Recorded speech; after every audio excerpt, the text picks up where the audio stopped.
जय श्री गोरक्ष। प्रिय श्रोताओं, आप सुन रहे हैं वाल्मीकि रामायण और आज आप सुनेंगे वाल्मीकि रामायण का भाग 176 तथा उत्तरकांड का भाग 40। पिछले भाग में आपने सुना कि महर्षि अगस्त ने श्री राम जी को एक उत्तम आभूषण दिया, उसे धारण करवाया तथा उसके गुण बताए। इसके पश्चात महर्षि अगस्त जी की बातें सुनते हुए भगवान श्री राम जी ने महर्षि जी से पूछा। क्या पूछा यह इस भाग 176 में सुने। अगस्त जी का वचन सुनकर श्री चंद्र जी के मन में उनके प्रति गौरव का उदय हुआ। उन्होंने ऋषि जी से पूछा कि हे ऋषिवर, वह भयंकर वन जिसमें विदर्भ देश के राजा श्वेत और तपस्या करते थे पशु पक्षियों से रहित क्यों हो गया था। वे विदर्भ राज उस शून्य निर्जन वन में तपस्या करने के लिए क्यों गए, यह मैं यथार्थ रूप से जानना चाहता हूँ। श्री राम जी की ये बात सुन महर्षि अगस्त बोले कि ये श्री राम पूर्व काल में जब सतयुग था उस समय महाराज मनु इस भूतल पर राज करते थे। उनके एक ज्येष्ठ पुत्र हुआ जिसका नाम इक्ष्वाकु था। राजकुमार इक्ष्वाकु अपने कुल को आनंदित करने वाले थे। अपने उन ज्येष्ठ एवं दुर्जय पुत्र को भूमंडल के राज पर स्थापित करके मनु ने उनसे कहा, बेटा, इस भूमंडल पर राजाओं की सृष्टि करो, अर्थात छोटे छोटे अलग अलग राज बनाओ और वहां पर अनेक प्रकार के राजा बैठाओ। हे राम, पुत्र इक्ष्वाकु ने पिता के सामने वैसा ही करने की प्रतिज्ञा की। इससे महाराज मनु बड़े संतुष्ट हुए। परम उदार पुत्र, मैं तुमसे अब बहुत प्रसन्न हूँ, यह कहकर उन्होंने एक दंड अपने पुत्र को दिया और बोले कि अपराधी मनुष्यों को जो दंड का प्रयोग किया जाता है वह विधि पूर्वक दिया हुआ दंड राजा का स्वर्ग लोक में पहुंचा देते हैं। इस प्रकार पुत्र को बहुत सा संदेश दे मनु समाधि लगाकर बड़े हर्ष के साथ स्वर्ग को सनातन ब्रह्मलोक को चले गए। उनके ब्रह्मलोक गामी हो जाने पर अमित तेजस्वी राजा इक्ष्वाकु इस चिंता में पड़ गए कि मैं किस प्रकार पुत्रों को उत्पन्न करूं। तब वह यज्ञ, दान, तपस्या रूप विविध कर्मों द्वारा धर्मात्मा मनु पुत्र ने 100 पुत्र उत्पन्न किए जो वेद कुमारों के समान तेजस्वी थे। हे श्री राम, उनमें जो सबसे छोटा पुत्र था वह बड़ा ही मूढ़ और विद्याविहीन था, इसलिए उसने बड़े भाइयों की सेवा नहीं की। इसके शरीर पर अवश्य दंडपात होगा, ऐसा सोचकर पिता ने उस मंदबुद्धि पुत्र का नाम दंड रख दिया। श्री राम नरेश उस पुत्र के योग दूसरा कोई भयंकर देश ने देखकर राजा ने उसे विंध्य और सेवल पर्वत के बीच का राज दे दिया। श्री राम पर्वत के उस रमणीय तट प्रांत में दंड राजा हुआ। उसने अपने रहने के लिए एक बहुत ही अनुपम और उत्तम नगर बसाया। हे प्रभु श्री राम, उसने उस नगर का नाम रखा मधुमंत और उत्तम व्रत का पालन करने वाले शुक्राचार्य को अपना पुरोहित बनाया। इस प्रकार स्वर्ग में देवराज की भांति भूतल पर राज करने लगा। उस समय वह महान नगरी महामनस्वी महाराजकुमार तथा महान राजा दंड शुक्राचार्य के साथ रहकर अपने राज का उसी तरह पालन करने लगे जैसे स्वर्ग में देवराज इंद्र देवगुरु बृहस्पति के साथ रहकर अपने राज का पालन करते हैं। हे श्री राम, उसके पश्चात राजा दंड ने मन और इंद्रियों को काबू में रखकर बहुत वर्षों तक अकंटक राज किया। उसके पश्चात किसी समय राजा मनोरम चैत्र मास में शुक्राचार्य के रमणीय आश्रम पर आया। वहाँ शुक्राचार्य की सर्वोत्तम सुंदरी कन्या, जिसके रूप की इस भूतल पर कहीं तुलना नहीं थी, वन प्रांत में विचर रही थी। दंड ने उसे देखा। उसे देखते ही वह अत्यंत छोटी बुद्धि वाला राजा काम मोहित हो अब बाणों से पीड़ित हो गया और पास जाकर उस डरी हुई कन्या से बोला, हे हे लड़की, तुम कहाँ से आई हो, अथवा सुबह तुम किसकी पुत्री हो? मैं कामदेव से पीड़ित हूँ, इसलिए तुम्हारा परिचय पूछता हूँ।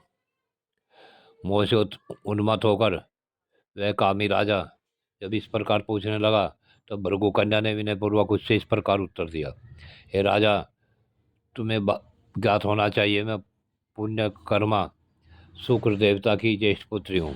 मेरा नाम अर्जा है। मैं इसी आश्रम में निवास करती हूँ। राजन, बलपूर्वक मेरा स्पर्श न करो।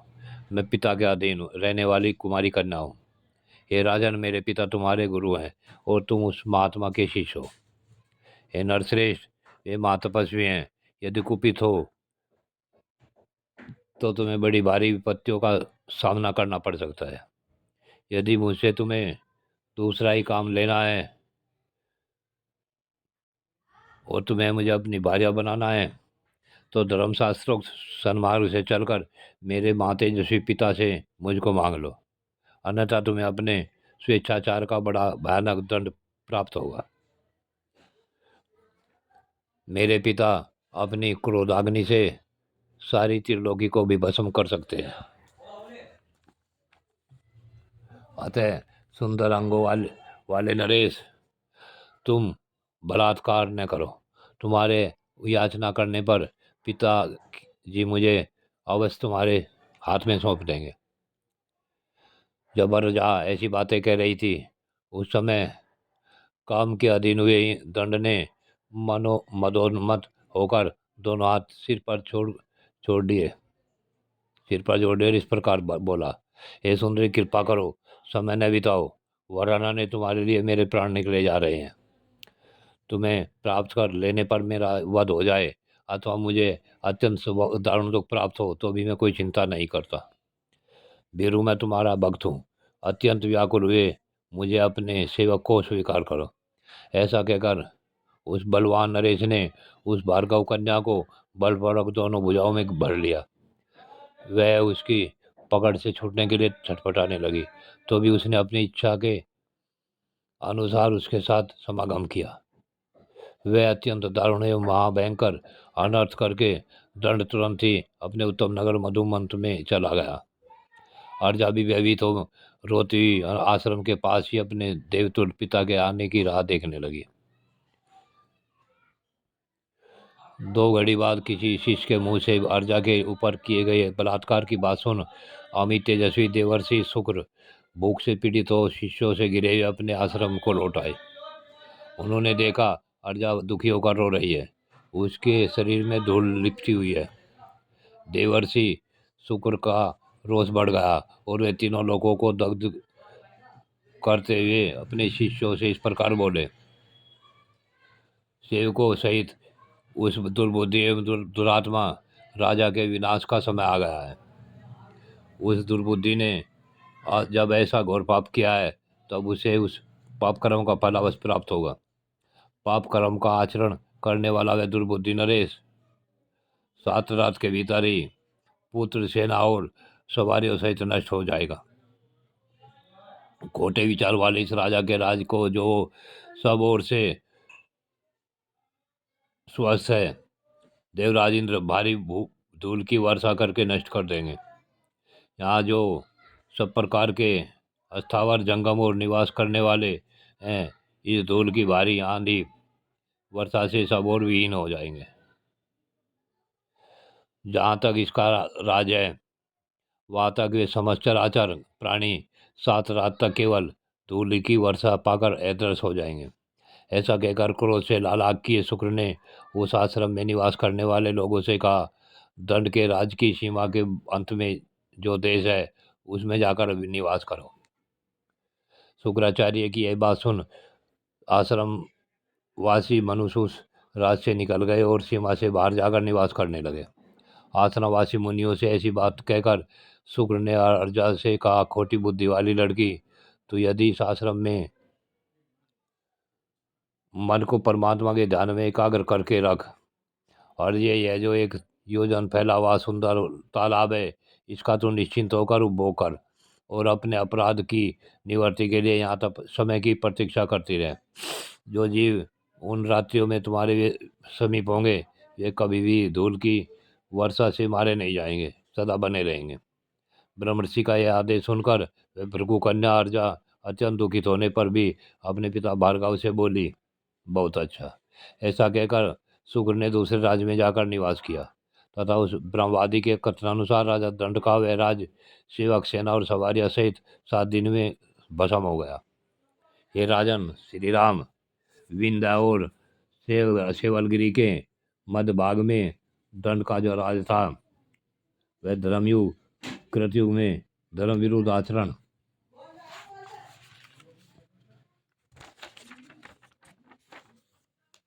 करने पर ब्रह्म ऋषि ने राजा और उनके देश को श्राप दे दिया। तभी से वह भूभाग दंड कारण कहलाता है। इस स्थान पर तपस्वी लोग आकर बस गए, इसलिए इसका नाम वन स्थान हो गया। रघुनंदन, आपने जिसके विषय में मुझसे पूछा था यह सब मैंने कह सुनाया।